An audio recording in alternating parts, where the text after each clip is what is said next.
সিদ্দিক আকবরের জামানা বেদি বহুত সাহাবল যুদ্ধের ময়দান মারানো যায়, তো খনকিয়র জানাজা তো সিদ্দিক আকবরের গায়ে বানানো পড়ে।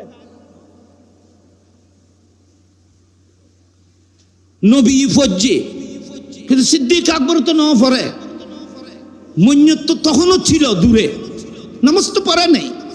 উমর ইবনুল খাত্তাব দায়িত্বে ছিলেন, অনা জানুন সাইয়েদনা উমর ইবনুল খাত্তাব আমিরুল মুমিনিন খলিফাতুল মুসলিমিন। ওনার জামানার মধ্যে কত যুদ্ধ হয়েছিল, মুলকে শাম, সিরিয়া, মিশর, এগুলো উমর ইবনুল খাত্তাবের যুগের মধ্যে বিজয় অর্জন হয়েছিল। এখানে কত মুসলমান জলিলুল কদর সাহাবা শাহাদাত বরণ করেছেন। উমর ইবনুল খাত্তাব তো মদিনা শরীফে দিয়ে তারা গায়েবী জানাজা নাও পড়ে। রসুল পাকর যুগুত এই দুইজন ছাড়া আরো বহুত সাহাবা বিভিন্ন এলাকার মধ্যে দূরে দাঁড়ে ইন্তেকাল করেছেন। আর নবী আর খনিকর জানাজার নামাজ তো গায়েবী জানাজা তো নাও পড়ে, মানুষ তো আরো বহুত মারা গিয়ে, শুধু এই দুজনের হজ্জি জানা আর তো নাও পড়ে। কথা খেয়াল করতে না বাবা, আই গো বুখারী শরীফের কথা কই উলামায়ে কেরাম জানে রসুল পাকে মওতার যুদ্ধ পরিচালনা করছে নবী। মওতার যুদ্ধ এটা আর নবী যে ওয়া যায়েদ ইবনে হারেসা সর্বপ্রথম তুমি নেতৃত্ব দেবে। যায়েদ ইবনে হারেসা ইন্তেকাল করার পরে আমার নবী মদিনায় বসে বসে সাহাবায়ে কেরামদেরকে এলান করতেছেন, অবহিত করতেছেন, এ আমার সাহাবারা, মওতার যুদ্ধে আমার আদরের সাহাবা হযরতে যায়েদ ইবনে হারেসা কাফেরের তলোয়ারের আঘাতে শাহাদাত বরণ করেছেন, শহীদ হয়েছে মওতায়। খবর দিচ্ছে মদিনা শরীফে মুস্তাফা। কোনো টেলিভিশন বেরিশন নোয়াছিল, কোনো মিডিয়া নোয়াছিল। যুদ্ধ চলত যে 2000 মাইল দূরে আর নবী মদিনা শরীফ বয়ে ওখানে যুদ্ধ করেন, খন শহীদর সাথে সাথে মদিনায় মিম্বরে বসে বলতেছে। হযরতে যায়েদ ইবনে হারেসা শাহাদাতের পরে আমার নবী বললেন এখন ইসলামের পতাকা হযরতে জাফর বিন আবি তালেবের হাতে। জাফর বিন আবি তালেব ইসলামের পতাকা উনি নেতৃত্ব গ্রহণ করেছেন। আমার নবী বলতেছেন যুদ্ধ চলতেছে, কিছুক্ষণ পর আমার নবী বলতেছে আমার জাফর শাহাদাত বরণ করেছেন। যুদ্ধ চলে যে 2000 মাইল দূরে, যুদ্ধর সমস্ত ইতিহাস বয়ান করতেছে মদিনায় মুস্তাফা মিম্বরে বসে। এই বুখারী শরীফের হাদিস, ইনুর ইনকার করা যাবে না বাজি। আমার নবী বললেন জাফর বিন আবি তালেবের ইন্তেকালে হযরতে আব্দুল্লাহ ইবনে রাওয়াহা উনি দায়িত্ব গ্রহণ করবেন, উনি দায়িত্ব গ্রহণ করলেন। যুদ্ধ চলতেছে, হযরত আব্দুল্লাহ ইবনে রাওয়াহা শাহাদাত বরণ করেছেন। অনেক লম্বা হাদিস বুখারী শরীফে। কিন্তু আমার নবী এই তিনজন জলিলুল কদর সাহাবা মওতার যুদ্ধে ইন্তেকাল করেছিলেন, তো কাহারও জানাজা তো মুস্তাফা গায়েবানা পড়ে নাই। তলি ইতারার এদুগ্য মান মারা গিয়ে অনেকের জানাজা নবী গায়েবানা নফিল্লু, এই দুজনের জানাজা গায়েবানা ফিল্লু কিনলে তলি বোঝা যায় ভিতরে হেকমত আছে। কি আছে না মাথা না কি এ হেকমতটা কি সব এটা ঘটনা কি? ওই যে আমি কইলাম হাবশার বাদশাহ নজ্জাশী মারা গিয়ে ইন্তেকাল হই, মারা যাওয়ার পরে রসুল পাক মদিনা শরীফে খবর কই ওয়া বেলাল এলান করে জানাজার নামাজ পড়ব হাবশের বাদশাহ নজ্জাশী। হুজুর আপনি নামাজ পড়বেন? হ্যাঁ। কেন? ওখানে ওনার জানাজা পড়ার মতো কোনো মুসলমান নেই।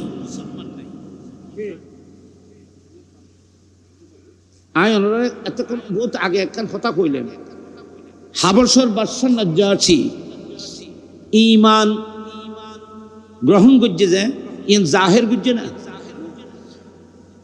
ক্ষমতার কারণে বা হিকমতের কারণে, টেকনিকের কারণে আসহামা নজ্জাশী বাদশাহ ঈমান প্রকাশ করে নাই। কোন সাহাবা কোন খ্রিস্টান জানে না যে আসহামা মুমিন হয়েছে, মুসলমান। আপনারা বলেন বাদশাহ নজ্জাশীর পাশে যারা ছিল, ওনার সংসদের মধ্যে যারা ছিল, তারাও ওনার ঈমান সম্পর্কে জানে না। কিন্তু 3000 মাইল দূরে মদিনা শরীফ থেকে আসামার ঈমানের খবর মুস্তাফার কাছে ছিল। তাহলে পৃথিবীর যে কোনো প্রান্তে, পৃথিবীর যে কোনো প্রান্তে কার ভিতরে ঈমান আছে না আছে, কার ভিতরে নেফাক আছে না আছে, কে কাফের মুশরিক, কে মুনাফিক, কে প্রকৃত ঈমানদার, এগুলোর খবরও মুস্তাফার কাছে মদিনা শরীফের মধ্যে আছে। হাদিস থেকে বাইরে এখন এবার জানাজা ফুললু কি লইয়া কই, এবার জানাজা ফুলছে যে এবার জানাজা পড়েই একজনও খ্রিস্টান ধর্ম হিসেবে আসামাকে দফন করে দেবে, কিন্তু ওনার জানাজা ছাড়া দফন হবে। তা আর নবী আর উম্মত মোমেন 3000 মাইল দূরে, এখানে গিয়ে কেউ জানাজার নামাজ পড়ার সুযোগ এখন নাই। সেজন্য আমার নবী জানাজা পড়ার জন্য খেয়াল করলেন। কথা খেয়াল করছি বাবা, খেয়াল করছি যে খেয়াল করছি মাত্র জিবরিল মুস্তাফার খেয়ালকে আল্লাহ জেনেছেন। আল্লাহ জিবরিলকে পাঠাইলেন, মাহবুব জানাজা পড়তে হলে তো জানাজার সামনে থাকতে হবে, জানাজার সামনে থাকতে হবে। এ জিবরিল, আমি আসামার জানাজার নামাজ পড়ব। জিবরিল বললেন, আল্লাহ আমাকে আপনার খেদমতের মধ্যে পাঠিয়েছেন। কেন? জানাজার নামাজের মধ্যে শর্ত হলো মুন্নত সামনে থাকতে হবে। আসামার জানাজা তো অনেক দূরে, আমি জিবরিলকে আল্লাহ পাঠিয়েছেন এই দূরত্বকে সংক্ষিপ্ত করে হযরতে আসামার জানাজার কফিন আল্লাহ পাক আমাকে নির্দেশ দিয়েছেন আপনার সামনে হাজির করে দিতে। আল্লাহু আকবার বলেন।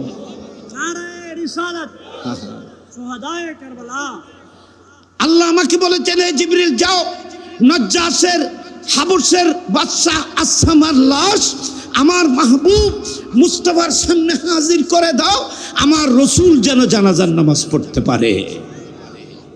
তাহলে জানাজান আসিল না আসিল? সামনে আসিল জানাজা স্পেশালি জিবরিল আমিন, এটা হাদিসে পাকে এসেছে।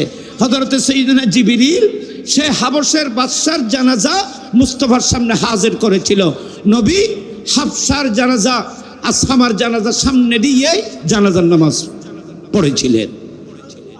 তাহলে বুঝা যাচ্ছে এই ক্ষমতা যারা থাকবে, যারা দূরে দাঁড়িয়েও মুন্নত যাদের সামনে থাকতে পারে, ইমাম আজম আবু হানিফা রাদিয়াল্লাহু তাআলা বলতেছেন, এই ধরনের মকাম কোন মানুষের যদি অর্জন হয়, দাঁড়ানো মাত্র যদি কফিন সামনে যদি চলে আসে, এই ধরনের মানুষের জন্য এই ধরনের গায়েবী জানাজা পড়া জায়েজ হবে।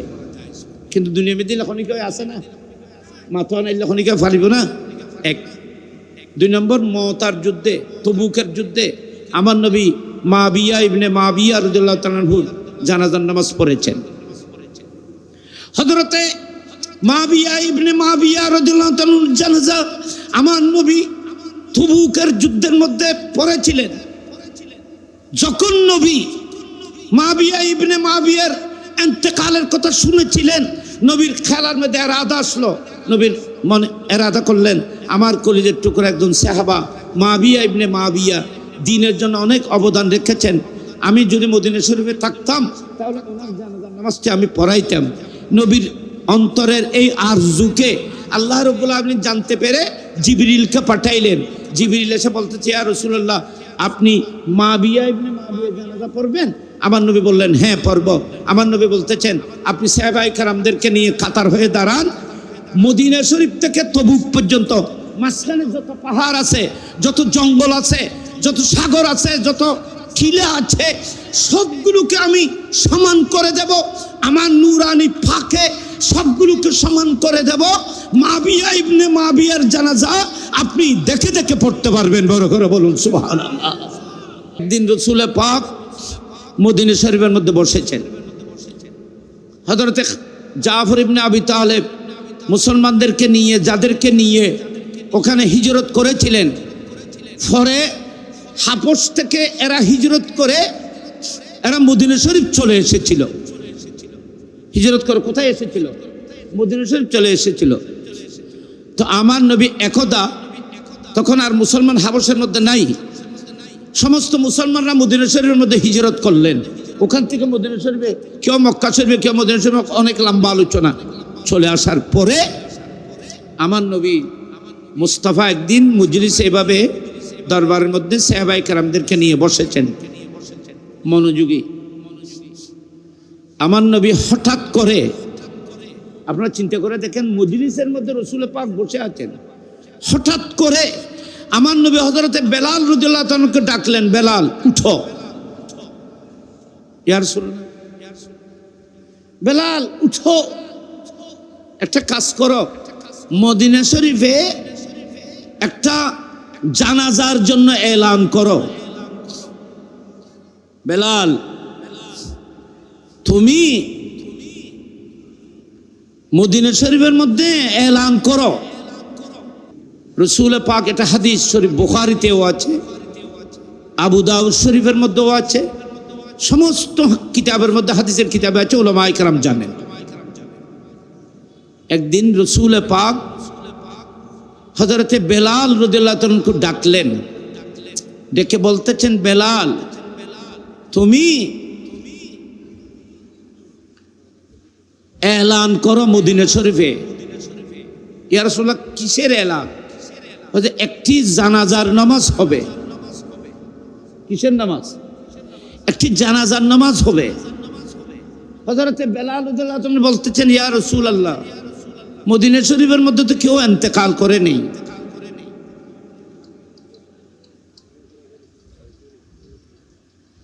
আমার জানা মোতাবেক মদিনা শরীফের কাছে বিচে, কাছে নিকটে কোনো মানুষ তো ইন্তেকাল করে নাই, কার জানাজা পড়া হবে? আবু দাউদ শরীফের হাদিস, বুখারী শরীফের হাদিস।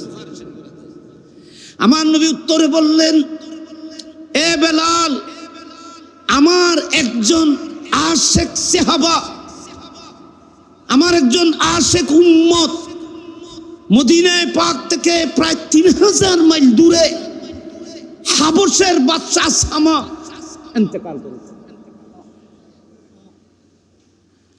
আপনারা কথা খেয়াল করতে হবে। আপনারা বলেন, রাসূল পাক যেই যুগে আসামার ইন্তেকালের খবর বলছেন, সেই যুগের মধ্যে তো কোনো মিডিয়া ছিল না, কোনো টেলিফোন করার কোনো ব্যবস্থা ছিল না, কোনো ইলেকট্রনিক কোনো মাধ্যম ছিল না, কোনো নেট ছিল না। রাসূল পাক 3000 মাইল দূরে হাবশের মধ্যে আসামা বাদশা, হাবশের বাদশা ইন্তেকাল করেছেন। আচ্ছা, মুস্তাফা মদিনা শরীফ থেকে কিভাবে দেখলেন, কিভাবে জানলেন? সাহাবায়ে কেরামরা প্রশ্ন করে নাই, কারণ সাহাবাদের আকীদা হলো মুস্তাফা 3000 মাইল দূরে নয়, 3 কোটি মাইল দূরে হলেও পৃথিবীর প্রান্ত থেকে, আসমান থেকে জমিন পর্যন্ত, আরশ থেকে তাহতুসরা পর্যন্ত জর্রা জর্রা মুস্তাফা দেখতে পান। আল্লাহ তাকে, আমার নবীকে সে শক্তি দান করেছে।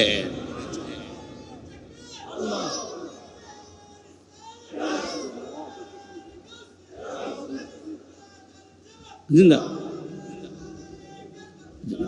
রাসূল পাক সাল্লাল্লাহু আলাইহি ওয়াসাল্লাম আসমানের উপরেও দেখতে পান, তাহতুসরাও দেখতে পান। মদিনা শরীফে বসে মুস্তাফা জান্নাতের ভিতরেও দেখতে পারেন, এবং কোথায় জাহান্নাম, আমরা কেউ জাহান্নাম কোথায় কোন পর্যন্ত ঠিকানা জানি না, কিন্তু রাসূল পাক মদিনা শরীফে বসে জাহান্নামের মধ্যে একজন কাফের, যিনি মূর্তিকে সর্বপ্রথম প্রতিষ্ঠা করেছিল, সেই মানুষটিকে মুস্তাফা জাহান্নামের মধ্যে, আযাবের মধ্যে, শাস্তির মধ্যে মুস্তাফা মদিনা শরীফে বসে দেখেছেন। হাদিসে পাক। তাহলে বোঝা যাচ্ছে, উপরে আরশ থেকে শুরু করে তাহতুসরা পর্যন্ত গোটা কায়নাতের জর্রা জর্রা রাসূল পাক সাল্লাল্লাহু আলাইহি ওয়াসাল্লাম দেখতে পান। তখন আমার নবী বলতেছেন, বেলাল তুমি এলান করে দাও মদিনা শরীফে, মুসাল্লা, মদিনা শরীফের পাশে একটা জানাজার জায়গা আছে, মাঠ আছে, সেই জানাজার মাঠে একটা জানাজা হবে। কার? আসহামার জানাজা। তো আসহামার লাশ কোথায়? হাবশে। জানাজা হবে কোথায়? নামাতে। তোমরা এই কথা নকল নামাতে। জানাজা কোথায় হবে বাবা? মদিনায়। লাশ কোথায়? হাবশে। এবারে হয়তো গায়েবা না জানাজা, কি জানাজা? গায়েবী জানাজা। আর দেশের মধ্যে বোধ কেউ গায়েবী জানাজা পড়েছে, এই দলিলিবে আনে যায়। গায়েবী জানাজার দলিল ইবা আনে, কিন্তু গায়েবী জানাজা জায়েজ নেই। আবার এ হাদিসের উত্তরায় অনারার কইম গায়েবী জানাজা জায়েজ নেই, কিল্লা করতে রাননি যা আচ্ছা ওনারা কইছে ওনারা কমছে বেগুন মাশাআল্লাহ শিক্ষিত, জানাজার রোকন হওয়ান, জানাজার ফরজ হওয়ান, হ্যাঁ ইবে হইতে 3 দিন আর উজুর হইতে 2 দিন, তো উজুর গান বেশি ঠিক হইব আল্লাহর কারণ আর ছোট হওয়া পাচ্ছে মাশাআল্লাহ 2 দিন 3 দিন কইতে ঠিক আছে, 3 দিনও 2 দিন হইছে জানাজা মধ্যে ফরজ কোন বাবা এখানে মাতিবে জানাম দরকার, জানাজা মধ্যে ফরজ হওয়ান কি কি একখানে যে কিয়াম কি বইয়ের এখনো জানাজা নাই, বইয়ের এখনো জানাজা হইতো না, কিয়াম দাঁড়াইয়েরে ফরম করব কিয়াম ফরজ অনেকে যদি তিন না পারাইবে পড়ে যাবে দিবে বইয়ের দোয়া করিব অসুবিধা নেই, কিন্তু তিয়েটারে যাইবে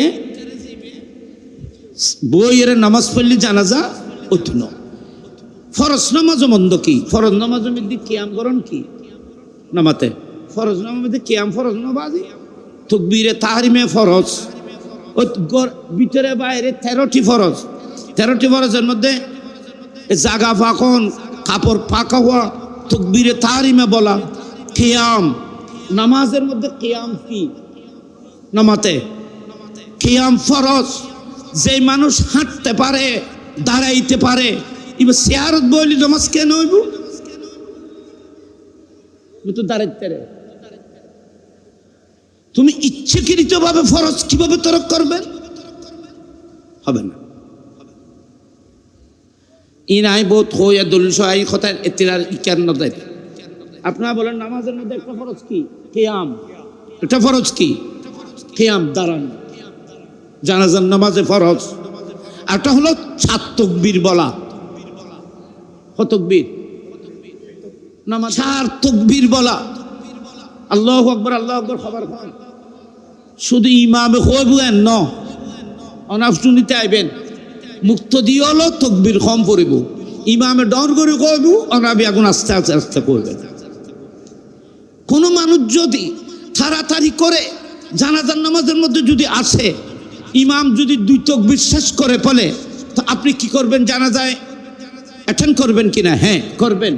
আপনি ইমামের কে 2 তাকবীরে পান, লাস্টের তাকবীরে পান, আপনি লাস্টের তাকবীর ইমামের সাথে বলে সালাম ফিরানোর পরে আপনি নিজে নিজে 3টি তাকবীর বললেন, জানাজার নামাজ হয়ে যাবে।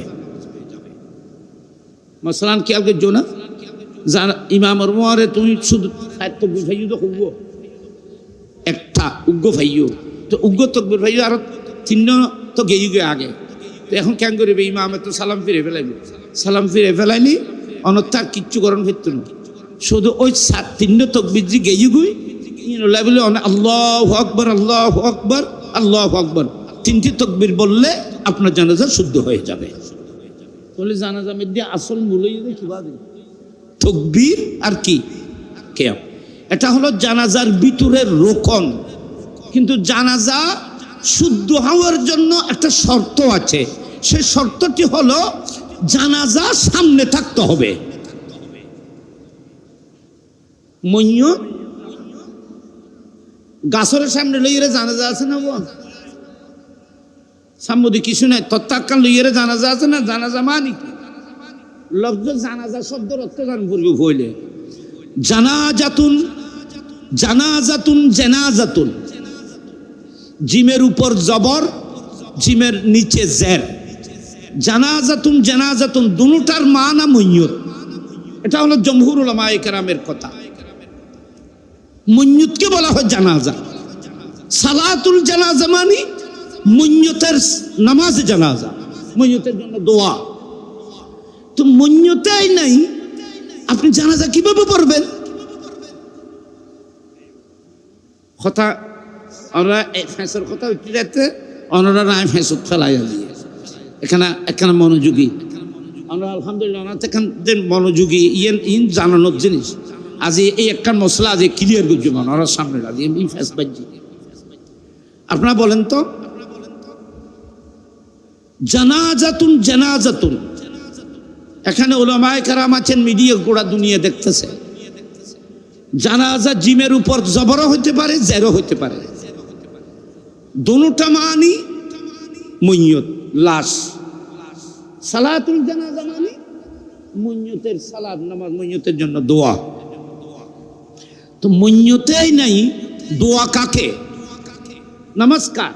মইয়ত সামনে নাই। সেজন্য জানাজার নামাজের জন্য শর্ত হলো মইয়ত সামনে থাকতে হবে। কোন কোন উলামায়ে কেরাম এটা বলেছেন যে জানাজা মানি মইয়ত, জানাজা মানি খাট। খাট মানে জিয়ান মধ্যে জানাজা সরাই, অনারিকে জানাজা খাট আছে না, গাছর না লোয়ার, স্টিলের একটা লোয়া দি বানাইবে বালাগুড়ি রে মইয়তুল্লাহ যান। আরো আরো কুয়াইশ গাছর খাট বানাও গুয়ম, গাছর খাট। লোহা আজাবর অংশ, শুভ লক্ষণ নয়। উহুদের ময়দানে রসুল পাকের 72 জন সাহাবা, 70 জন সাহাবা শহীদ হয়েছেন। আমার নবী সেদিন বলেছিলেন, এ আমার সাহাবারা যারা উহুদের ময়দানে শাহাদত বরণ করতেছে, যেহেতু এরা সবাই যোদ্ধা মুজাহিদ, এদের বডি শরীরের সাথে বিভিন্ন রকমের ফাট্টা, ছামদার বিভিন্ন ফাট্টা লাগানো আছে, যেগুলো মানে তীর নেওয়া হয়েছে বিভিন্ন রকমের অস্ত্র নেওয়ার জন্য, এবং কিছু লোহার বিভিন্ন পোশাক তারা ইউজ করতেছে, যেগুলো দ্বারা তীর শরীরের মধ্যে না পড়ে, লোহা ব্যবহার করতেছে। আমার নবী বলতেছেন, ইন্তেকালের সাথে সাথে সাহাবায়ে কেরামের শরীর থেকে যারা ইন্তেকাল করেছেন তাদের শরীর থেকে দুটো জিনিস আলোক করো, একটা হলো ছামড়াকে আলোক করো, আর একটা হলো লোহা থেকে আমার উম্মতকে বাঁচাও। লোহা আলোক করো।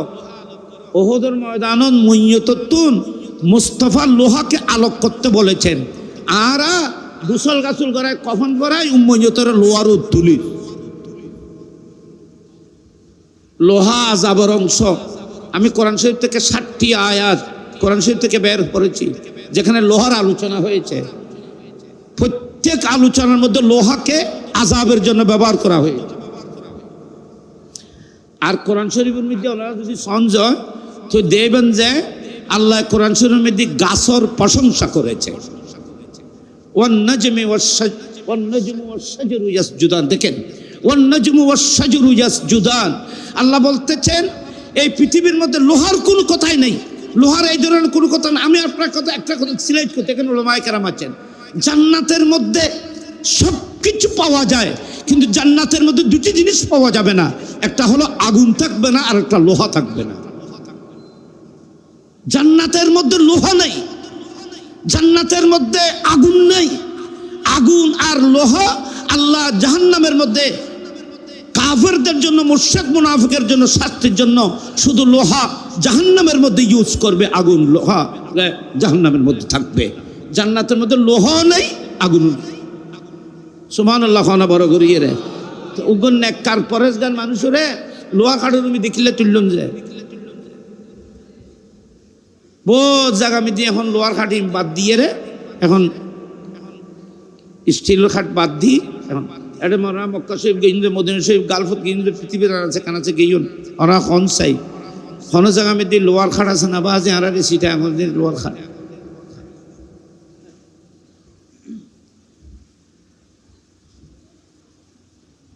আল্লাহ হেফাজত করক, আমিন খন বড় করিয়ে রে। লোহার খাট নাও, গাছর বানাবো, গাছর কিউর গাছর, গাছ মোবারক জিনিস। লোহা দিয়ে রে খবরের ভিতর থাবু দেয় না নামাতে, থাবু সন্দুক। এখন লোহার স্টিল বানাইয়ে রে মইয়তর সন্দুক লোহা দিয়ে দিব না, না গাছ দিই।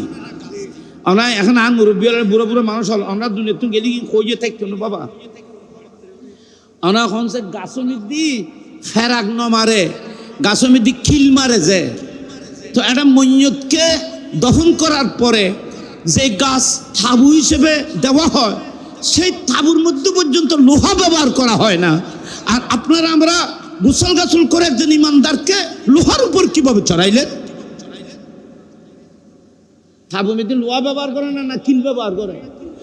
তো খিলকা ব্যবহার করতো, লোহা দিয়ে ফেরা মারি দিলি তো হইতো, হচ্ছে না? মইয়তের জন্য, এটা ইমানদার মুমিনের জন্য লোহা ব্যবহার করা যাবে না।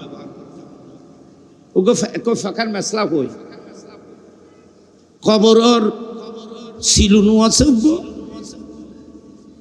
বাজি ইন ইন মাঠে মধ্যে খন থাকতো না, ইন কইও যাবি আস্তে আস্তে শেষ। খবর যদি সিলু আছে বাজি সিলুইবে ফাঁকা ইট দিয়ে করা যাবে না। তো অনর বাফর অনর তো ফুসা করি আর সাল্লা দিলি অনর বাপ মার কবরিবে চারিখানে দি 10 ইঞ্চি ওয়াল গড়িয়ে রে, সুন্দর গড়িয়ে রে, মজবুত গড়িয়ে রে সিলুইবে গড়ি না পারিবে, বললে অসুবিধা হবে না। কিন্তু শরীয়ত বলতেছে আপনি চতুর্দিকে কাঁচা ইট দিয়ে 10 ইঞ্চি ইট দিয়ে কবর সুন্দর করে তৈরি করতে পারবেন। কিন্তু যেই ইটের মধ্যে আগুনে স্পর্শ করেছে না, যেই ইটের মধ্যে আগুনে স্পর্শ করেছে, আগুনের মধ্যে জ্বলেছে এমন কোন ইট মইয়তের কফিলের সাথে লাগলে মইয়তের উপর আযাব হবে, কষ্ট হবে। সেজন্য একটা বাহার শরীয়তে মসলা আছে। এই বাহার শরীয়তে আমাদের আহলুস সুন্নাত ওয়াল জামাতের বাহার শরীয়তের মধ্যে এই মসলাটি আছে। কবরের ছিলু ফাঁকা ইট দিয়ে করা যাবে না, মইয়তের কফিলের সাথে যেন আগুনে স্পর্শ করা ইট যেন না লাগে, এটা মইয়তের জন্য কষ্ট হবে। আপনারা বলেন ইটের ভিতরে, এটা তো মাটি, মাটির ভিতরে আগুনে স্পর্শ করেছিল, সেই আগুন স্পর্শ হলে মইয়তের জন্য যদি কষ্ট হয়, তো লোহা তো ডাইরেক্ট আগুন, লোহা তো ডাইরেক্ট আগুন। ওনার লোহা দিয়ে খাট বাঁধতে লিখুন যে বড় আলমত বড় মহাদ্দেশ তো ফুসল লইন না। ইমামে আহলে সুন্নাত আল্লামা নুরুল ইসলাম হাশমি রহমতুল্লাহ আলাইহি, কাজী নুরুল ইসলাম, ওনার নামিনুন নবজুরুন নামিনুন না, এটা বুড়ো বুড়ো মানুষ হল গেলিগার করতে না। আর ফত বা ইল যারা আছে তারা যারা ইকুজুর দুনিয়া তো পর্দা যদি যাইতে বেশি নয়। এত আলেম বাংলাদেশের মধ্যে আর দ্বিতীয় খনিকে এত আলেম দেব না বাজে। বড় বড় যেটুকু আলেম আছে সমস্ত আলেম বিয়াগুন ডাইরেক্ট ইনডাইরেক্ট ছাত্র। এত বড় আলেম সারা জীবন যুদ্ধ করেছেন লোহার খাট যেন ব্যবহার করা না হয়। আরা এত বড় আলেমর সেই ইতিহাস হারানো জানে। আমি বেয়াগুনের খেদমত আমার বাজি তারা ওরা মুরব্বিয়ল বেয়ন খাস অনুরোধ জানে লোহার খাট এখান কিনলে বানাই দিলে দেখবি এখন গাছের খাট বানাইবে বাজি। তোমার শরীরে যদি সুখ পায় তুমি তোমার রুহানিভাবে হইলো ইয়ানোর ফয়েজ পাই। ওরা এখন গাছের খাট বানাই এর ব্যবহার করে যারা যারা করিবেন আমল করিবেন। আর ইন সম্পর্কে কথা কইতে গেলে বহুত লাম্ব। তো জানাজার নামাজ মধ্যে ফরজ খুয়ান দুইয়েন এখান লিখি কেয়াম আর ওই যে সাইড তকবীর। আর একখান কথা মনে রাখবেন, জানাজার নামাজও জমাত শর্ত ন। জমাত মানে বহুত মানুষে মিলিয়ে জমাতে একজন ইমাম হইব আর একজন জমাতে, ই শর্ত ন। যদি কোনো জায়গা মধ্যে মুসলমান একজন ছাড়া যদি আর কোনো মুসলমান না থাকে, শুধু একজনেই দাঁড়িয়ে 7 তাকবীর পরে মইয়তকে দফন করে দেবে, পৃথিবীর সমস্ত মুসলমানের পক্ষ থেকে জানাজার দায়িত্ব আদায় হয়ে যাবে। জানাজা মধ্যে একজন এক জামাত, একজন এক কাতার, একজন এক কাতার, একজন একটি জামাত জানাজার নামাজে। এত আমার নবী ইরশাদ করেছেন যে আমার উম্মতের যে জানাজার মধ্যে 3 কাতার হবে ইমাম বাদ দে, ইমামকে বাদ দিয়ে যে নামাজে জানাজার মধ্যে 3 কাতার মানুষ হবে, আল্লাহ পাক এই 3 জনের কারণে 3 কাতারের কারণে আমার উম্মতের গুনাহকে আল্লাহ পাক ক্ষমা করে দেবে। আল্লাহু আকবার বলেন, আল্লাহু আকবার। এজন্য আমার নবী বলতেছেন একজন মইয়তকে সে হ্যাংলা পাতলা মানুষ তাকে একজনও হাতের উপর করে নিয়ে যেতে পারবে, কিন্তু আমার নবী বলতেছেন না, একটি খাটের উপর নিয়ে 4 জন মানুষ কাঁধে করে আমার উম্মতকে জানাজা পর্যন্ত মাঠ পর্যন্ত নিয়ে যাবে। কারণ হচ্ছে 60 জন মানুষ যদি আমার উম্মতকে যদি কাঁধে করে নিয়ে যায়, আপনার কথা খেয়াল করবেন, 60 জনে যদি নিয়ে যায় তাহলে 60 জনের মধ্যে একজন ইমাম হবে আর 3 জন 3 কাতার হবে। 60 জনের মধ্যে একজন ইমাম হবে আর 60 জন আর 3 জন 3 কাতার। কেন? জানাজার নামাজ মধ্যে ইচ্ছা মধ্যে লাম্বাতি হইতো না, ফিল্মিকের লাম্বাতি হইব।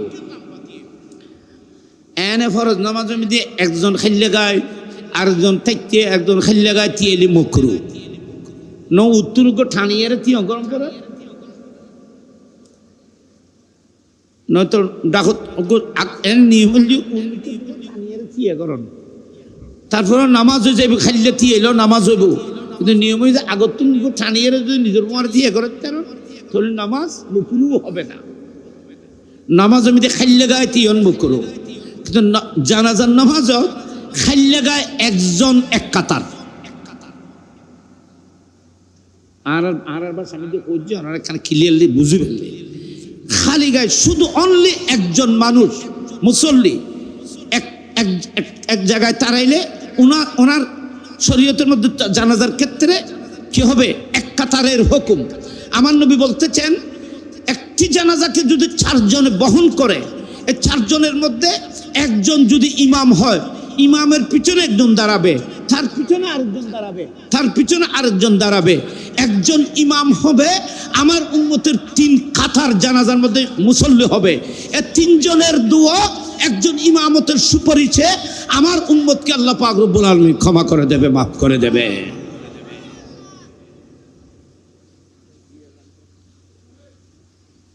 এই কথা প্রসঙ্গে এই কথাকে মশলা করলাম, ইনাকার মনে রাখুন, জানাজা যাইবেন, শরীক হইবেন, বহুত বড় নেকি। তো ওই আসহামা জানাজার নামাজ কে পড়বে? নামাতে জানাজার নামাজ খনে ফুরিয়ে দেয় রসুলে পাকে। কফিন লাশ কোথায়? 3000 মধ্যে হাবশে আর মুস্তাফা মদিনা শরীফে। জানাজা কোথায় হবে? মদিনা শরীফের পাশে এখন মুসাল্লায়ে মদিনা আছে। এই স্থানটি জানাজার নামাজ আর ঈদের নামাজের জন্য মুস্তাফা তৈরি করেছেন। তো মসজিদে নববীতে আছে, রসুল পাক নবীর যুগে কোনো জানাজার নামাজ মুস্তাফা মসজিদে নববীতে পড়ায়নি। এত নারা হানিফি মযহাব মধ্যে মসজিদের ভিতর কোনো জানাজার নামাজ নেই। আচ্ছা, এর আরেক মশলা আরেক সাইড যাইব। তো এখন নবী জানাজা পড়াবেন, মইয়ত সামনে আছে না গায়েব? এখানে বড় করে মাতন। তো উলামায়ে কেরাম আমাদের দেশে কিছু কিছু আছে, এরা বলতেছে রসুল পাক গায়েবী জানাজা পড়িয়েছেন, সেই জন্য গায়েবী জানাজার নামাজ জায়েজ। কিন্তু ইমাম আজম আবু হানিফা রাদিয়াল্লাহু তাআলা বলছেন গায়েবী জানাজা জায়েজ নাই, কারণ মইয়ত সামনে উপস্থিত থাকতে হবে। তো নবীর জন্য কেন জায়েজ হলো, তার উত্তর দেবেন। ওনারা একখান জিনিস কই বাবা, হঠাৎ সামনে যে কেন রসুল পাকে দুয়ো মানুষের জানাজা গায়েবানা খুঁজছি, এনে কথা বুঝি বললে গায়েবানা খুঁজছে খজন মানসুর এই তোয়ের কিতাব তুলিতেও তো কষ্ট আছে। দুয়ো মানুষের জানাজা রসুল পাকে মইয়ত সামনে নাই, মইয়ত দূরে, নবী জানাজা মদিনা শরীফে পড়েছেন।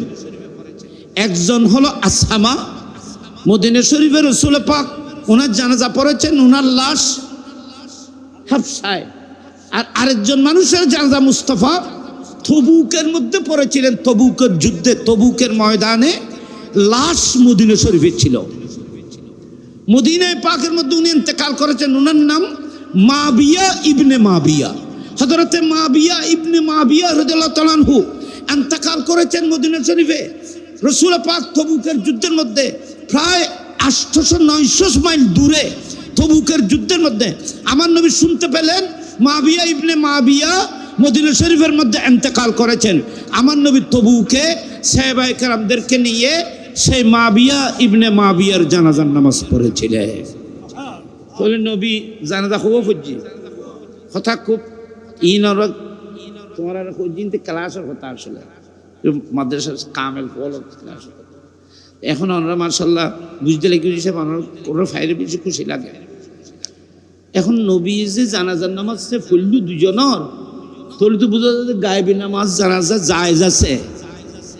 ইয়ে তো কারণ সিউনুগ্য কথা খেয়াল রাখবে নবী জানাজা ফুজি যায় কিন্তু কোনো উম্মতর ফরিবের অর্ডার নামাতে ও আই জেল্লে জানাজার নামাজ এল্লে ফরির তোমারও এল্লে কোনো মানুষ মহব্বতের কোনো মানুষ যদি দুবাই মারা যায় তার লাশ কবিন যদি এখানে আনা না হয় তোমরা বাংলাদেশের লালদিন ময়দানে কাতার করে নামাজ পড়বে। এল্লে কোনো আজ সমিতি নবী কইয়ে না নামাজ খনে ফরাইয়ে দেয় শুধু নবী ফরাইয়ে এক কথা খুব গভীরভাবে।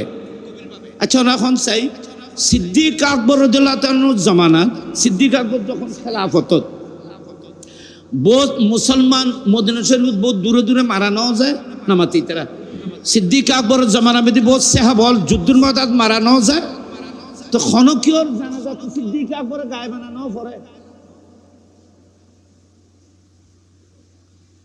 নবী ফজ্জি কিন্তু সিদ্দিক আকবর তো নাও পড়ে মন্যত তো তখনও ছিল দূরে নামাজ তো পড়ে নেই। ওমর ইবনুল খাত্তাব দায়িত্বে ছিলেন অনা জানুন সাইয়েদনা ওমর ইবনুল খাত্তাব আমিরুল মুমিনিন খলিফাতুল মুসলিমিন ওনার জামানার মধ্যে কত যুদ্ধ হয়েছিল মুলকে শাম সিরিয়া মিশর এগুলো ওমর ইবনুল খাত্তাবের যুগের মধ্যে বিজয় অর্জন হয়েছিল। এখানে কত মুসলমান জলিলুল কদর সাহাবা শাহাদাত বরণ করেছেন। ওমর ইবনুল খাত্তাব তো মদিনা শরীফের মধ্যে তারা গায়েবী জানাজা নাও পড়ে। রসুল পাকর যুগুত এই দুইজন ছাড়া আরো বহুত সাহাবা বিভিন্ন এলাকার মধ্যে দূরে দাঁড়ে ইন্তেকাল করেছেন। আর নবী আর খনিকর জানাজার নামাজ তো গায়েবী জানাজা তো নাও পড়ে মানুষ তো আরো বহুত মারা গিয়ে শুধু এই দুইজনের হইতে যায় না আর তো নাও পড়ে কথা খেয়াল করতে না বাবা। আইগো বুখারী শরীফের কথা কই উলামায়ে কেরাম জানে রাসূল পাকে মওতার যুদ্ধ পরিচালনা করছেন নবী মওতার যুদ্ধ এটা আন নবী খোঁজে ওয়া যায়েদ ইবনে হারেসা সর্বপ্রথম তুমি নেতৃত্ব দেবে। যায়েদ ইবনে হারেসা ইন্তেকাল করার পরে আমার নবী মদিনায় বসে বসে সাহাবায়ে কেরামদেরকে এলান করতেছেন অবহিত করতেছেন এ আমার সাহাবারা মওতার যুদ্ধে আমার আদরের সাহাবা হযরতে যায়েদ ইবনে হারেসা কাফেরের তলোয়ারের আঘাতে শাহাদাত বরণ করেছেন শহীদ হয়েছে মওতায় খবর দিচ্ছে মদিনা শরীফে মুস্তাফা কোন টেলিভিশন বেরিশন নোয়াছিল কোন মিডিয়া নোয়াছিল যুদ্ধ চলে যে 2000 মাইল দূরে আর নবী মদিনা শরীফে বয়ে খনে যুদ্ধ করেন খন শহীদর সাথে সাথে মদিনায় মিম্বরে বসে বলতেছে হযরতে যায়েদ ইবনে হারেসা শাহাদাতের পরে আমার নবী বললেন এখন ইসলামের পতাকা হযরতে জাফর বিন আবি তালেবের হাতে। জাফর বিন আবি তালেব ইসলামের পতাকা উনি নেতৃত্ব গ্রহণ করেছেন। আমার নবী বলতেছেন যুদ্ধ চলতেছে কিছুক্ষণ পর আমার নবী বলতেছে আমার জাফর শাহাদাত বরণ করেছেন। যুদ্ধ চলে যে 2000 মাইল দূরে যুদ্ধর সমস্ত ইতিহাস বয়ান করতেছে মদিনায় মুস্তাফা মিম্বরে বসে। ই বুখারী শরীফের হাদিস ইনুর ইনকার করা যাবে না বাজি। আমার নবী বললেন জাফর বিন আবি তালেবের ইন্তেকালে হযরতে আব্দুল্লাহ ইবনে রাওয়াহা উনি দায়িত্ব গ্রহণ করবেন উনি দায়িত্ব গ্রহণ করলেন। যুদ্ধ চলতেছে হযরত আব্দুল্লাহ ইবনে রাওয়াহা শাহাদাত বরণ করেছেন। অনেক লম্বা হাদিস বুখারী শরীফে কিন্তু আমার নবী এই তিনজন জলিলুল কদর সাহাবা মওতার যুদ্ধে ইন্তেকাল করেছিলেন তো কাহারও জানাজা তো মুস্তাফা গায়েবানা পড়ে নাই। তলি ইতারার এদুগ্য মান মারা গিয়েছে অনেকের জানাজা নবী গায়েবানা নফিল্লু এই দুজনের জানাজা গায়েবানা ফিল্লু কিনলেই তলি বোঝা যায় এর ভিতরে হিকমত আছে। কি আছে না মাথা না কি এই হিকমতটা কি সব এটা ঘটনা কি ওই যে আমি কইলাম হাবশার বাদশাহ নজ্জাশী মারা গিয়ে ইন্তেকাল মারা যাওয়ার পরে রাসূল পাক মদিনা শরীফে খবর কই ওয়া বেলাল এলান করে জানাজার নামাজ পড়বো হাবশের বাদশা নাজ্জাশীর। হুজুর আপনি নামাজ পড়বেন? হ্যাঁ। কেন? ওখানে ওনার জানাজা পড়ার মতো কোনো মুসলমান নেই। আয় ওনারা এতক্ষণ বহুত আগে একখান কথা কইলেন, হাবশর বাদশা নাজ্জাশী ঈমান গ্রহণ করছে, যে ইন জাহের করছে না, ক্ষমতার কারণে বা হিকমতের কারণে, টেকনিকের কারণে আসহামা নাজ্জাশী বাদশা ঈমান প্রকাশ করে নাই। কোন সাহাবা কোন খ্রিস্টান জানে না যে আসহামা মুমিন হয়েছে, মুসলমান। আপনারা বলেন বাদশা নাজ্জাশীর পাশে যারা ছিল, ওনার সংসদের মধ্যে যারা ছিল, তারাও ওনার ঈমান সম্পর্কে জানে না। কিন্তু 3000 মাইল দূরে মদিনা শরীফ থেকে আসহামার ঈমানের খবর মুস্তাফার কাছে ছিল। তাহলে পৃথিবীর যে কোনো প্রান্তে, পৃথিবীর যে কোনো প্রান্তে কার ভিতরে ঈমান আছে না আছে, কার ভিতরে নেফাক আছে না আছে, কে কাফের মুশরিক, কে মুনাফিক, কে প্রকৃত ঈমানদার, এগুলোর খবরও মুস্তাফার কাছে মদিনা শরীফের মধ্যে আছে। হাদিস থেকে বাইরে এখন এবার জানাজা ফুললু কি লইয়া কই, এবার জানাজা ফুলছে যে এবার জানাজা পড়েই একজনও খ্রিস্টান ধর্ম হিসেবে আসহামাকে দফন করে দেবে, কিন্তু ওনার জানাজা ছাড়া দফন হবে। তা আর নবী আর উম্মত মোমেন 3000 মাইল দূরে, এখানে গিয়ে কেউ জানাজার নামাজ পড়ার সুযোগ এখন নাই। সেজন্য আমার নবী জানাজা পড়ার জন্য খেয়াল করলেন। কথা খেয়াল করছি বাবা, খেয়াল করছি, খেয়াল করছি মাত্র জিবরিল মুস্তাফার খেয়ালকে আল্লাহ জেনেছেন। আল্লাহ জিবরিলকে পাঠাইলেন, মাহবুব জানাজা পড়তে হলে তো জানাজার সামনে থাকতে হবে, জানাজার সামনে থাকতে হবে। এ জিবরিল, আমি আসহামার জানাজার নামাজ পড়ব। জিবরিল বললেন, আল্লাহ আমাকে আপনার খেদমতের মধ্যে পাঠিয়েছেন। কেন? জানাজার নামাজের মধ্যে শর্ত হলো মুন্নত সামনে থাকতে হবে। আসহামার জানাজা তো অনেক দূরে, আমি জিবরিলকে আল্লাহ পাঠিয়েছেন এই দূরত্বকে সংক্ষিপ্ত করে হযরতে আসহামার জানাজার কফিন আল্লাহ পাক আমাকে নির্দেশ দিয়েছেন আপনার সামনে হাজির করে দিতে। আল্লাহু আকবার বলেন।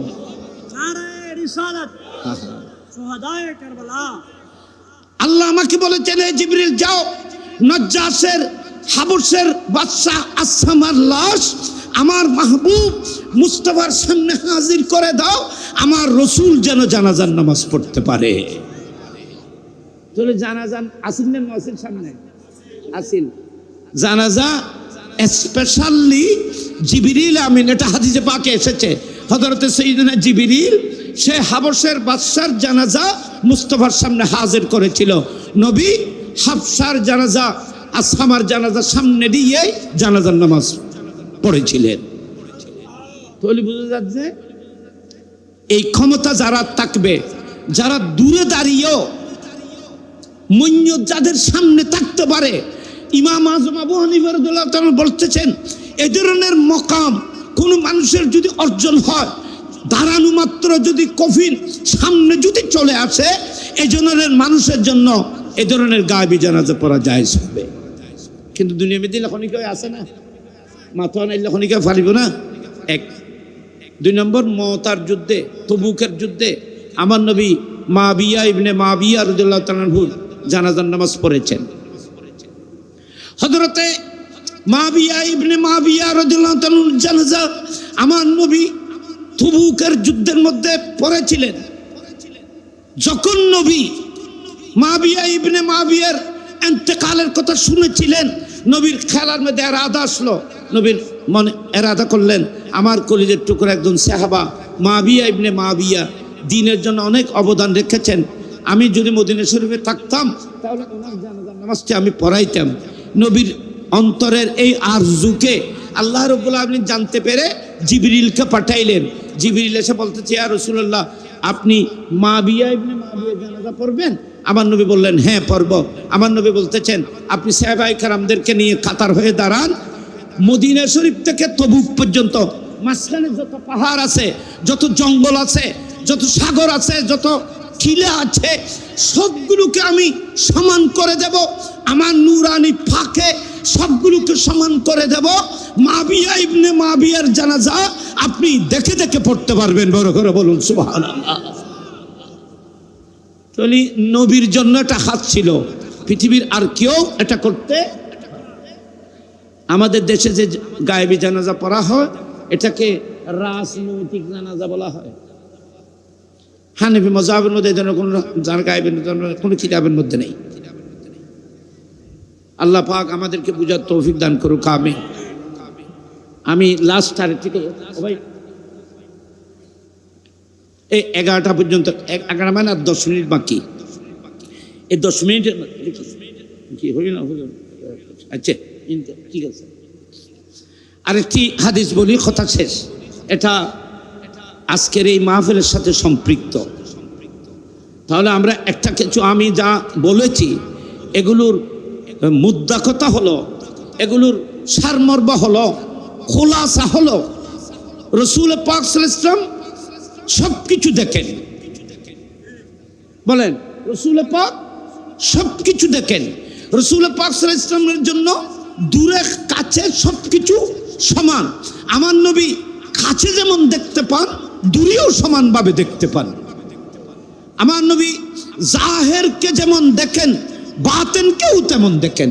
আমাদের রুকু যেমন দেখেন, আমাদের অন্তরের নিয়তকেও রাসূল পাক দেখেন।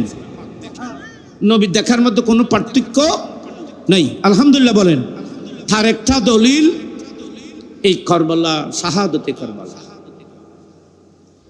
আনারা কেন মনোযোগী বাজে? শাহাদতে কারবালা তার একটা দলিল। কিভাবে?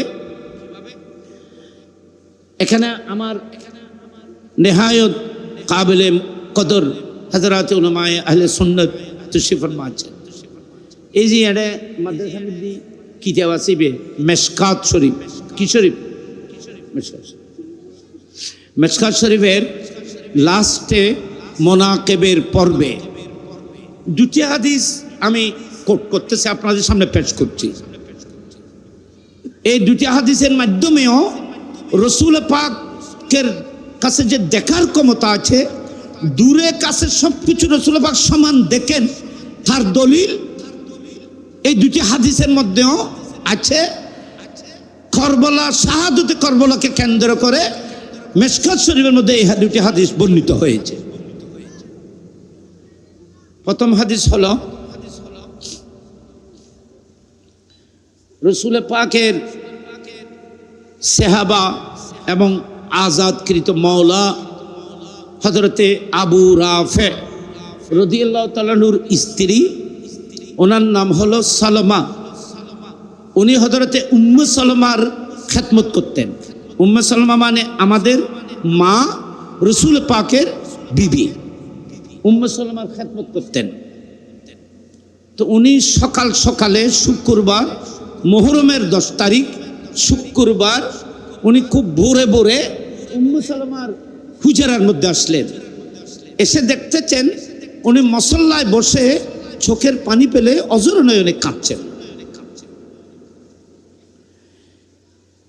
উম্মুল মুমিনিন রাসূল পাক সাল্লাল্লাহু আলাইহি ওয়াসাল্লামের বিবি, সকল ইমানদারের মা, এভাবে কাঁদতেছেন। কি দুঃখে, কি বেদনায় কাঁদছেন। হযরতে সালমা ওনার কাছে জানতে চাইলেন, মা ইউবকিকে, আপনি কেন কাঁদছেন? ক্বালা, উম্মে সালমা উত্তরে বলছেন, আমি কাঁদতেছি রাআইতু রাসূলুল্লাহ সাল্লাল্লাহু আলাইহি ওয়াসাল্লাম আল বারিহা, আমি গত রাত আল্লাহর হাবিবকে স্বপ্নের মধ্যে দেখেছি। সুবহানাল্লাহ বলেন। তো অনাকান কথা আইতারে স্বপ্ন হুজুর, এটা স্বপ্ন না, স্বপ্ন এর গুরুত্ব না, তাইলে মেশকাত হাদিস কিনে রওয়াইত। একটা কথা মনে রাখবেন, ইমানদারের স্বপ্ন ওহির 46 ভাগের 1 ভাগ। ইমানদারের স্বপ্নের মধ্যেও গুরুত্ব আছে। সবচেয়ে বড় গুরুত্ব হলো, কোন ইমানদার যদি রসুলকে স্বপ্নে দেখে, তাহলে সত্য সত্য স্বপ্ন দেখেছে। এটা আরেকটা সহিহ হাদিস দ্বারা প্রমাণিত আছে। হযরতে উম্মে সালমা রাদিয়াল্লাহু তাআলা বলছেন, আমি রাসূল পাক সাল্লাল্লাহু আলাইহি ওয়াসাল্লামকে স্বপ্নের মধ্যে দেখলাম। কিভাবে? ওয়াহুয়া ইয়াবকি, রাসূল পাক সাল্লাল্লাহু আলাইহি ওয়াসাল্লাম কাঁদতেছেন। নবীকে স্বপ্নের মধ্যে আরো অনেকবার দেখেছিলেন, কিন্তু এভাবে নবীকে কাঁদতে দেখে নাই। কিন্তু আজকে রাসূল পাক কাঁদতেছেন। নবীর খান্দন দেলি কোনো উম্মত সহ্য করিতে পারিব না বাজি। নবী খান তুলাইলে, মা খান তুলাইলে ফুয়ালো সহ্য করিতে পারে না, বাপে খান তুলাইলে ফুয়া সহ্য করিতে পারে না, মা আর বাপ খান তুলাইলে ফুয়া সহ্য করি না পারে। মুস্তাফার চোখের পানি উম্মতে কিভাবে সহ্য করবে? যেখানে উম্মতের কাছে নবী মা আর বাবা থেকেও বড় উত্তম।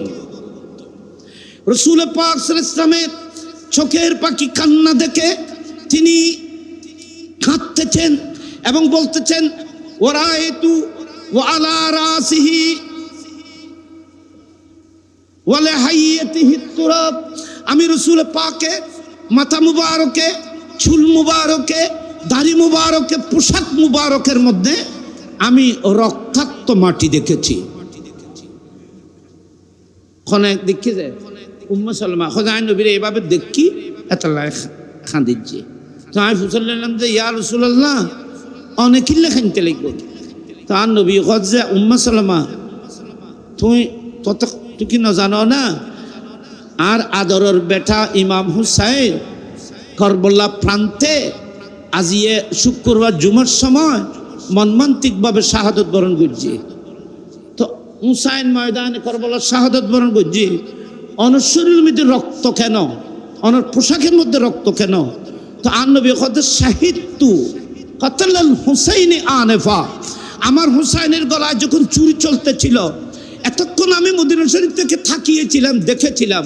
কিন্তু চুরির নিচে যখন তলোয়ার যখন চলতেছিল তখন হুসাইন আমাকে নানা জান বলে ডাক দিয়েছেন। আমি আর সহ্য করতে না পেরে মদিনায় পাক থেকে কারবালার জমিনে গিয়ে আমার আদরের নেতা হুসাইনকে বুকে জড়িয়ে কারবালার ময়দানে আমি বুকের মধ্যে তুলে নিয়েছিলাম। একটু বড় করে বলুন সুবহান। দেখেন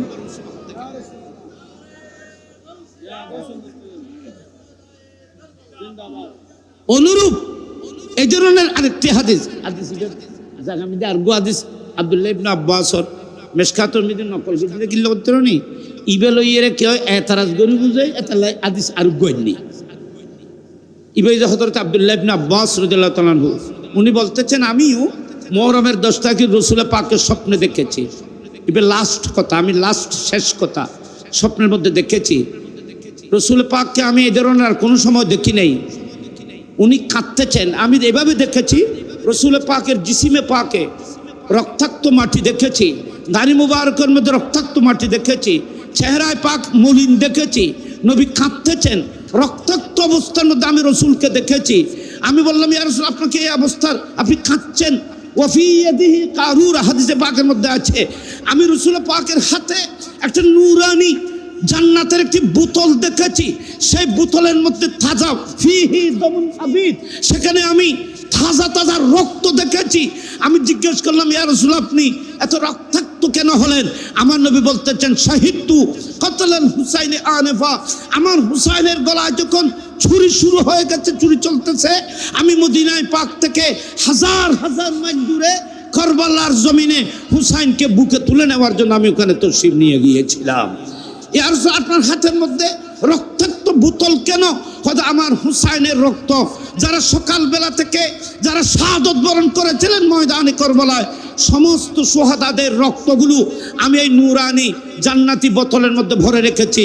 প্রতিটি রক্তের বিনিময়ে কিয়ামতের ময়দানে আমার হাজার লক্ষ গুনাহগার উম্মতকে শাফাআতের ব্যবস্থা করব। একটু বড় করে বলুন সুবহানাল্লাহ। তাহলে এই দুই হাদিস দ্বারা বোঝা যাচ্ছে মুস্তাফা সবকিছু দেখেন এবং ইচ্ছা করলে উম্মতের পাশে হাজির হতে পারেন। পারে কি পারে না বলেন? আব্দুল্লাহ বলেন আমার নবী পারে কি পারে না? সেজন্য কোনো আশিক উম্মত ইন্তেকালের সময় যদি ইয়া রাসূলুল্লাহ বলে ডাক দেয়, মদিনায় পাক থেকে মুস্তাফা আপনার কফনের সামনে আপনার জানাজায় হাজির হয়ে যাবে। আল্লাহ বেয়াগুনের কবুল করো কামে। আর সবাই বলে না আমিন। 12 দিন 10 দিন ব্যাপী এই আজিমুস শান শুহাদায়ে কারবালার স্মরণে এই মাহফিল আল্লাহ পাক আপনাদের এই ইন্তজামকে আল্লাহ রহমতের হাতে কবুল করুক। সম্মানিত অতিথিরা যারা সময় দিয়েছেন, বিভিন্ন সকল বিভিন্ন দায়িত্ব থাকা সত্ত্বেও যারা এই মাহফিলকে অন্তরে স্থান দিয়ে মহব্বতের নবীর আহলে বাইতের মহব্বতের রসুলের প্রেমে সম্মানিত অতিথিরা যারা এসেছেন, আজকেও এসেছেন, আগামীও আসবে, সমস্ত অতিথিদেরকে আমরা মোবারকবাদ জানাচ্ছি। আল্লাহ পাক ওনাদের আশা ভরসাকে আল্লাহ কবুল করুক।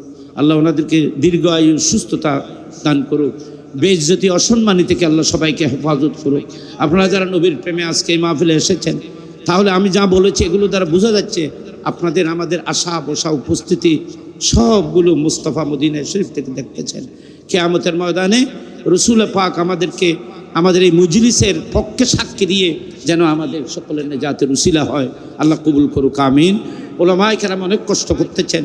মাদ্রাসা, এই মাদ্রাসাকে দেখবেন, এই মাদ্রাসা আজকে এখানে প্রতিষ্ঠিত হয়েছে বলে আজকে এই আজিমুস শান এই মাহফিল, এই মাদ্রাসার অবদান এলাকাবাসীর জন্য এটা একটা বড় নিয়ামত।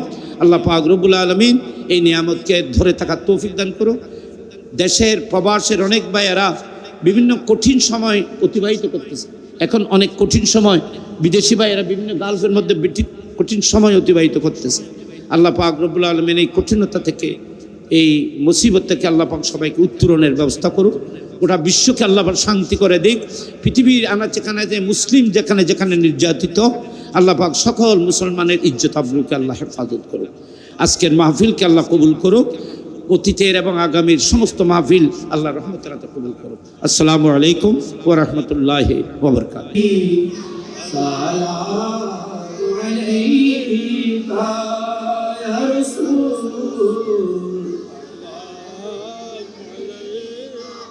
يا حبيب سلام عليك صلوات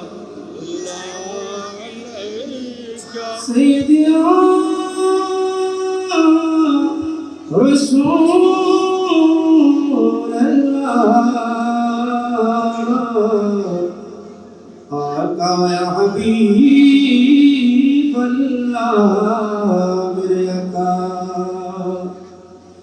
নবী গো মরণ কালে আপনাকে কাছেতে পেলে থাকবে না মরণ যন্ত্রণা,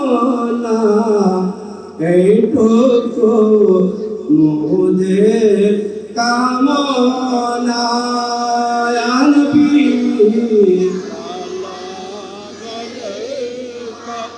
يا رسول سلام يا حبيب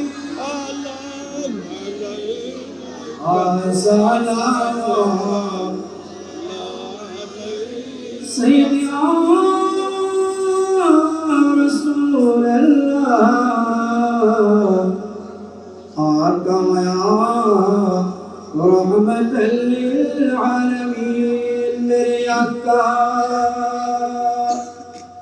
आज़ाने शुभनी अपनारे नाम कालिमाए पढ़ी अपनारे नाम नमाज़े अपना के सलाम अपने जे नूरे मुजास्सम या नबी या रसूल सल्लल्लाहु या हबीब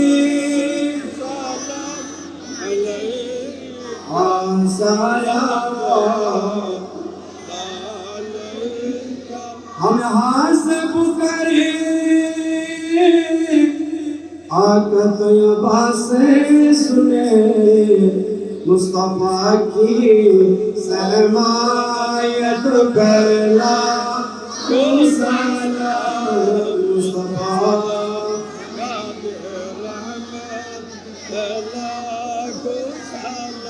सुने भज में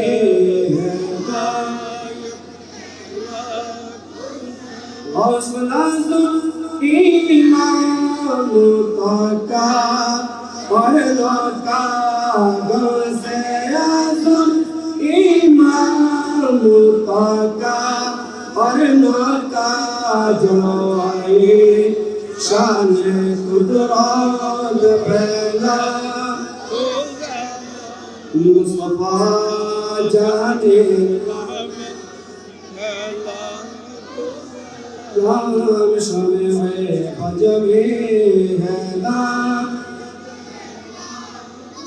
खाजे खाजे का खाजे हिंदुस्तान खाजे खाजे का खाजा अब्दुल रहमान चाराबी श्री कोठी आका कई रब शाह मुर्शिद हजरत जबलकर सब शारों के अहले सुन्नत पहला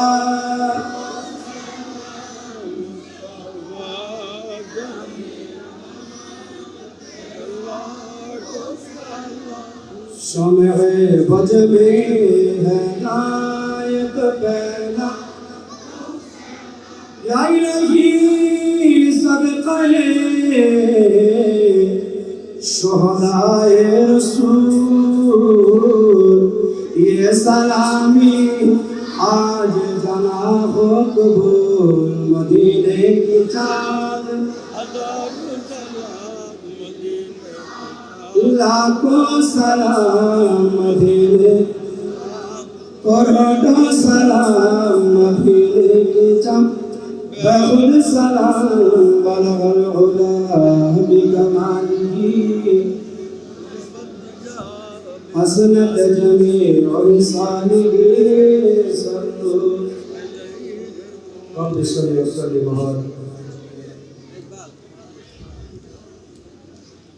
আলহামদুলিল্লাহ সম্মানিত উপস্থিতি যেহেতু আমাদের কয়েকবার দুরূদ পড়েন মোহব্বতে সবাই কারো মুখ যেন বন্ধ না থাকে যারা জানেন সবাই পড়েন বিসমিল্লাহির রহমানির রহিম আর রহমানির রহিম মালিক সিরাতাল লাযিনা আন'আমতা আলাইহিম بسم الله الرحمن الرحيم قل هو الله أحد الله الصمد لم يلد ولم يولد ولم يكن له كفوا أحد قل هو الله أحد الله الصمد لم يلد ولم يولد ولم يكن له كفوا أحد اللهم صل على سيدنا مولانا محمد نبيك ورسولك الأمي وآله وأصحابه وبارك وسلم اللهم آمين اللهم صل صلاة كاملة وسلم سلاما تاما على سيدنا محمد الذي تنحل به العقد وتنفرج به الكرب وتقضى به الحوائج وتنال به الرغائب وحسن الخواتيم واستسقى الغمام بوجهه الكريم وعلى آله وصحبه في كل لمحة ونفس بعدد كل معلوم لك الصلاة والسلام عليك يا رسول الله الصلاة والسلام عليك يا حبيب الله الصلاة والسلام عليك يا ناصر المسلمين الصلاة والسلام عليك يا قائد الغر المحجلين وعلى آلك وأصحابك يا سيدي يا رسول الله مولاي كريم شهداء كربلاء স্মরণে দক্ষিণ এশিয়া আল্লাহ এই ঐতিহ্যবাহী 10 দিন ব্যাপী মাহফিল চতুর্থ দিবস বয়ানাত তাকরীরাত দরুদ সালাম কিয়ামত মিলাদের পরে আলোচনার পরে আমরা সবাই তোমার রহমতের দুয়ারে হাত টেনেছি মুনিব আমাদের দুই খালে হাত তোমার রহমত দিয়ে পূর্ণ করে দাও আল্লাহ আমাদের সকলের জীবনের গুনাহকে মাফ করে দাও আল্লাহ আমাদের সকল মুরব্বিদের গুনাহ মাফ করে দাও আল্লাহ আমরা আমাদের আপনজন যাদেরকে হারিয়ে ফেলেছি মুনিব তাদের জীবনের গুনাহকে মাফ করে দাও বিশেষ করে আমাদের দাদা দাদির গুনাহ মাফ করে দাও আমাদের নানা নানির গুনাহ মাফ করে দাও আমাদের ভাই বোনের গুনাহ মাফ করে দাও আমাদের ছেলে সন্তানের গুনাহ মাফ করে দাও আমাদের স্ত্রী পুত্রের গুনাহ মাফ করে দাও আমাদের বন্ধু বান্ধবের গুনাহ মাফ করে দাও সকল পৃথিবীর মুমিনিন মুমিনাতের গুনাহকে মাফ করে দাও আল্লাহ বিশেষ করে আমরা যারা এখানে হাত তুলেছি অনেকেই আমরা আমাদের মাকে হারিয়েছি, বাবাকে হারিয়ে ফেলেছি। মুনিব আমাদের মেহেরবান মা বাবা যারা অন্ধকার কবরে, পুকুর পাড়ে, জঙ্গলে পড়ে আছেন, প্রত্যেকের জীবনের গুনাহকে মাফ করে আল্লাহ তাদের কবরকে জান্নাতের টুকরা বানিয়ে দাও। আল্লাহ তাদের কফনকে জান্নাতে লেবাস বানিয়ে দাও। জক্তাতুল কবর, দায়কুল কবর, হারারতে কবর, তঙ্গি কবর, সিদ্ধতে কবর, জুলমাতে কবর, করুবাতে কবর, সদায়তে কবর থেকে আল্লাহ সবাইকে মুক্তি দান করুন।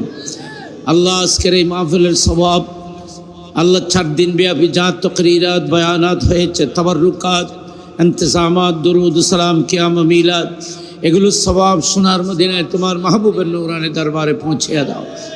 সাহাবা ইকরাম, তাবিঈন, তবে তাবিঈন, ইমাম মুজতাহিদিন, খুলাফায়ে রাশিদিন, মুহাদ্দিসিন, মুফাসসিরিন, মুস্তামবিতিন, রুয়াত, ওলি, গৌস, কুতুব, নুকবা, নুজবা, আওতাদ, খিয়ার, সৈয়াইন, সৈয়ারা, কুতুব, কুতুবুল আকতাব, গৌস, গৌসুল আজম, তোমার প্রিয় মাহবুব বান্দারা যে যেখানে শায়িত প্রত্যেকের মাজারাতের মধ্যে বকশিশ করে দাও। আল্লাহ বিশেষ করে সৈয়দুস শুহাদা হযরত ইমাম হুসাইন আলাইহিস সালামের নূরানি দরবারে পৌঁছিয়ে দাও। ময়দানে কারবালায় যে সমস্ত 72 জন তোমার মাহবুবের আওলাদ, আহলে বায়ত সহ যারা শাহাদত নির্মমভাবে শাহাদত বরণ করে জীবন উৎসর্গ করেছেন, ময়দানে কারবালার সমস্ত শুহাদাদের মাজারাতের মধ্যে বকশিশ করে দাও। আল্লাহ ওনাদের রুহানি ফুয়ুজাত দিয়ে আমাদেরকে ধন্য করে দাও। আল্লাহ ইসলামের জন্য যারা জীবন দিয়েছেন, যারা শাহাদত বরণ করেছেন, আল্লাহ প্রত্যেকের শাহাদতকে তুমি কবুল করে নাও। আল্লাহ আমরা তোমার শাহী দরবারে ফরিয়াদ করতেছি, আল্লাহ আমাদের উপর তোমার খাস রহমত নাজিল করুন। বিশ্ব মুসলিম সম্প্রদায়ের উপর রহমত নাজিল করুন। মাওলা আমাদেরকে 5 ওয়াক্ত নামাজ পড়ার তৌফিক দান করুন। সুন্দর শান্তির সমৃদ্ধির জীবন তোমার মাহবুবের কাছে পছন্দ হয় এ ধরনের জীবন হায়াত আমাদেরকে দান করুন। মাওলা সুন্দর শান্তির জীবন আমাদেরকে দান করুন। আহলুস সুন্নাত ওয়াল জামাতের আকীদার উপর আমাদেরকে অটল অবিচল রাখুন। আজকের এই মাহফিল ইন্তজামের সওয়াব, তাবাররুকাতের সওয়াব আল্লাহ জানতে পেরেছি আমাদের চৌধুরী সাহেব আজকের মাহফিলের সমস্ত তাবাররুকাতের ব্যবস্থা করেছেন। আল্লাহ ওনার এই কোরবানি ইখলাসকে তুমি কবুল করে নাও। আল্লাহ তোমার এই মহব্বতকে তুমি কবুল করে নাও। মাওলাই করিম এই আজকের মাহফিলের সওয়াব ইমামুল আউলিয়া, গৌসুস সাকলাইন, গৌসুল আরশ ওয়াল কুরসি ওয়াল লৌহ ওয়াল কলম, হুজুর গৌসে আজম শেখ সৈয়দ মীর পীর আবু মোহাম্মদ মহিউদ্দিন আব্দুল কাদের জিলানী রাদিয়াল্লাহু তাআলা নূরানি দরবারে পৌঁছিয়ে দাও। বাহাউদ্দিন নকশবন্দি বুখারী, ইমাম রব্বানী, মুজাদ্দিদ আল-ফসানি, খাজায়ে খাজগান, খাজা গরিব নওয়াজ, বন্দা নওয়াজ, সতাউর রসুল ফিল হিন্দ, হযরত খাজা মুঈনুদ্দিন চিশতি আজমিরিয়া সঞ্জরি হাসানে হুসাইনি নূরানি দরবারে পৌঁছিয়ে দাও। গৌসুল আজম মজবন্ডারি হযরতের নূরানি দরবারে পৌঁছিয়ে দাও। বাবাজান কবলা নূরানি দরবারে পৌঁছিয়ে দাও। শাহজালাল সিলেটি ইয়ামানি মুজাররদি শাহ ফরহাদ 360 বলির মাজার পাকের মধ্যে বকশিশ করে দাও। চট্টগ্রামের জমিনের মধ্যে তোমার মাহবুব বান্দারা যারা শহীদ আছেন প্রত্যেকের মাজারাতের মধ্যে এগুলো সওয়াব বকশিশ করে দাও। এগুলো সওয়াব আলা হযরত আসিমুল বরকত ইমামে ইশক মোহব্বত ইমাম শাহ আহমদ রাজা আলা হযরতের নূরানি দরবারে পৌঁছিয়ে দাও। গজ্জালি জামান মুহাদ্দিসে আজম সুলতানুল আরিফিন আল রসুল সৈয়দ আহমদ সঈদ কাজমি রাদিয়াল্লাহু তাআলা নূরানি দরবারে পৌঁছিয়ে দাও। গৌস জামান আব্দুর রহমান চৌরভী রাদিয়াল্লাহু তাআলা নূরানি দরবারে পৌঁছিয়ে দাও। গৌস জামান হযরত সৈয়দ আহমদ সিরকুটি রাদিয়াল্লাহু তাআলা নূরানি দরবারে পৌঁছিয়ে দাও। গৌস জামান হুজুর আল্লামা হাফেজ কারি তৈয়ব শাহ সাহেব হুজুর কাবলা নূরানি দরবারে পাকের মধ্যে পৌঁছিয়ে দাও। মুনিম আমরা যারা তুলেছি আমাদের মা বাবা দাদা দাদি আত্মীয় স্বজন চতুর্দিকে কবরস্থানের মধ্যে যারা শায়িত আছেন প্রত্যেকের রূহ পাকের মধ্যে এগুলো সব বকশিশ করে আল্লাহ তাদের দরজাতকে বুলন্দ করে দাও। আল্লাহ যাদের মা বাবা বেঁচে আছেন তাদের হায়াতের মধ্যে বরকত দাও। মা বাবার যথাযথ হক আদায় করার তৌফিক আমাদেরকে দান করুন। মা বাবার খেদমত করার তৌফিক দান করুন। মাওলানা করিম আমাদের মধ্যে যারা অসুস্থ সবাইকে সুস্থতা দান করুন। যারা বিভিন্ন রোগে আক্রান্ত প্রত্যেককে শিফা দান করুন। মাওলানা করিম যারা দেশে বিদেশ থেকে এমনকি পর্দার আড়াল থেকে মা বোনরাও যারা এই মাহফিলের জন্য সাহায্য করেছেন, সহযোগিতা করেছেন, আল্লাহ যারা কোরবানি তিয়াগ ইখলাস তারা এখানে শরীক শামিল হয়েছেন প্রত্যেকের শেয়ারকে শিরকতকে তুমি কবুল করে নাও। আল্লাহ 10 দিন ব্যাপী এই মাহফিলকে কল্পনার ধারণার বাবির কামিয়াবি নসিব করুন। আল্লাহ 17তম মাহফিল কিয়ামত পর্যন্ত এই মাহফিল এখানে আল্লাহ জারি রাখার জন্য এলাকাবাসীকে তৌফিক দান করুন। আল্লাহ আমার সাথে মঞ্চের মধ্যে সম্মানিত অতিথিরা তুষ্টি ফরমাচ্ছেন, তাদের হায়াতের সেহতের মধ্যে বরকত দান করুন। আল্লাহ তাদের জিন্দগিকে তুমি সুন্দর করে দাও। দুশ্মন শত্রু থেকে ওনাদের সব কিছুকে হেফাজত করুন। আল্লাহ সবাইকে তোমার রহমতের ছায়া তলে জায়গা দান করুন। আমাদেরকে আহলুস সুন্নাত ওয়াল জামাতের আকীদার বরল রাখুন। প্রত্যেক মানুষকে যথাসময় এই মাহফিলের মধ্যে এসে বসে যোগদান করে দুনিয়া আখিরাত দুরজাহানের কামিয়াবি অর্জনের তৌফিকের ব্যবস্থা করে দাও। আল্লাহ আমাদেরকে হজ্জে বাইতুল্লাহ বারবার নসিব করুন। যারা একবারও যেতে পারে নাই, আল্লাহ তাদেরকে একবারের জন্য হলেও সোনার মদিনা হেরমাইন শরীফানে যাওয়ার ব্যবস্থা করে দাও। জমজম হার্ড ওয়ার্ক, আল্লাহ ওনায় দোয়া চেয়েছেন, আল্লাহ ওনার ব্যবসা বাণিজ্যের মধ্যে বরকত দান করুন। এখানে অনেক ব্যবসায়ী এবার হাত তুলেছেন, প্রত্যেকের ব্যবসার মধ্যে বরকত দাও। প্রত্যেকের ভাগ্যকে পরিবর্তন করে দাও, তকদিরকে পরিবর্তন করে দাও। প্রত্যেকের রিজিকের মধ্যে বেসুমার বরকত দাও। প্রত্যেকের জীবন থেকে অভাব অনটনকে দূরীভূত করে দাও। এই মাহফিলকে কল্পনা ধারণার বারে কামিয়াবি দাও। এই মাহফিলের সাথে যারা সংশ্লিষ্ট, যারা খেদমত করে যাচ্ছেন, মেহনত করতেছেন, প্রত্যেকের মেহনত কোরবানি ত্যাগ এখলাসকে তোমার রহমতের রাতে কবুল করুন। আল্লাহ বুড়া বুড়া মানুষরা এই গভীর রাতে আমি গুনাহগারের সাথে তুলা আমিন করছেন, তাদের হায়াতের মধ্যে বরকত দাও। যুবক ভাইদেরকে সুন্দর ইসলামী জীবন চরিত্র আল্লাহ তাদেরকে দান করুন। আল্লাহ আমাদের অতিথিরা যে কমপ্লেন করেছেন, এগুলো থেকে আমাদেরকে মুক্ত হওয়ার ব্যবস্থা করে দাও। আল্লাহ প্রত্যেককে সুন্দর জীবন দান করুন। আল্লাহ আমাদেরকে মাহফিলের মধ্যে যথাযথ ভাবে এসে যোগদান করে মাহফিলকে সুন্দর রাখার তৌফিক দান করুন। আমিন বিহরমতি সাইয়্যিদুল মুরসালিন, আমিন বিহরমতি সাইয়্যিদুল মুরসালিন। আল্লাহুম্মা জাল আখিরা কালামিনা ইনদা সাকরাতিল মাউত মিনাদ দুনিয়া শাহাদাতান লা ইলাহা ইল্লাল্লাহু মুহাম্মাদুর রাসূলুল্লাহ।